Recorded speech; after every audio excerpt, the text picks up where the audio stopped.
Hi guys, share ko lang na dumating na yung national ID ko for almost 2 years na paghihintay. Dumating na siya finally. So, na-receive ko to 2nd of September 2023 and nagpa-register ako neto guys, year 2021.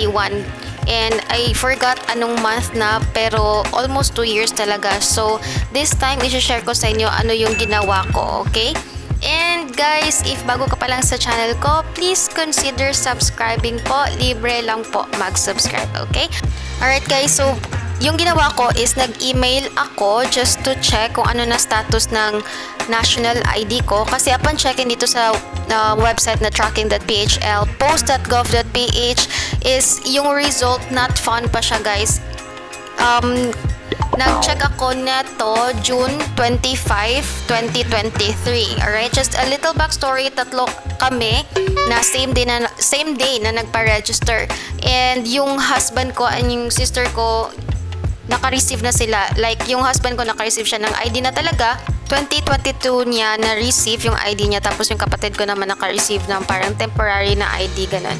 And so, as you can see guys, June 25, 2023 ako nag-email this year lang. And ito yung email addresses. 3 email address na ginamit ko just to ask kung ano na status ng national ID ko. And I also mentioned dito sa email na na-receive na yung ng husband ko at saka ng sister ko, and I also in-include ko din yung screenshot ng nung website na nagpapakita na not found yung status ng ID ko, at saka yung parang claim stub or claim slip na nagpapakita ng transaction number natin guys. And so as you can see, the next day, nag-email naman sila June 26. Ito yung response nila regarding sa national ID ko. So, sabi nito na if not found daw yung status natin, ibig sabihin neto ang fill ID card ay in process pa at hindi pa nabibigay sa post office para i-deliver. So, ayan guys, medyo nag-worry lang kasi talaga ako guys, kasi wala talaga akong na-receive kahit anong notification, text, ganyan, email, wala.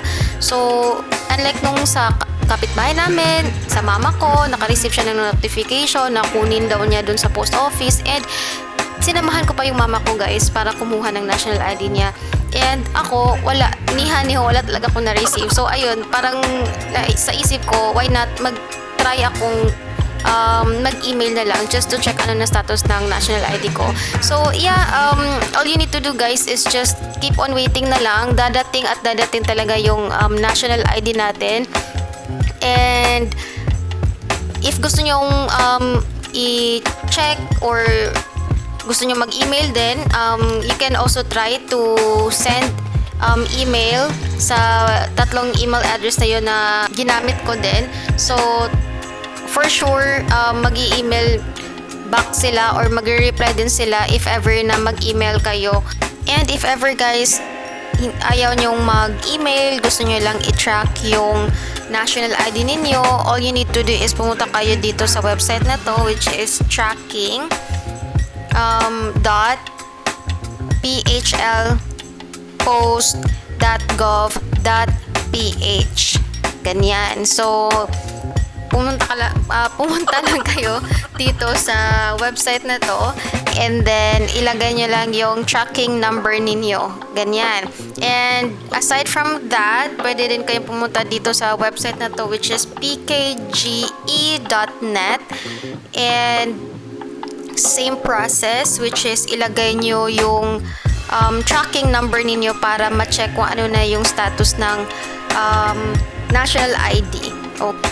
And last na website guys na pwede nyong gamitin para to track your national ID is itong parcelmonitor.com.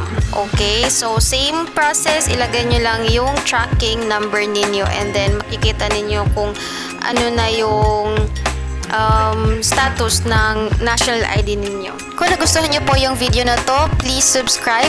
Libre lang po mag-subscribe. And you can also comment dyan sa comment section natin. You can also like, and please feel free to share sa mga friends, relatives, and loved ones ninyo. Thank you so much po for watching. If may oras pa po kayo, you can also check out my other videos. See you po sa next video natin. I guess that's all. Bye for now.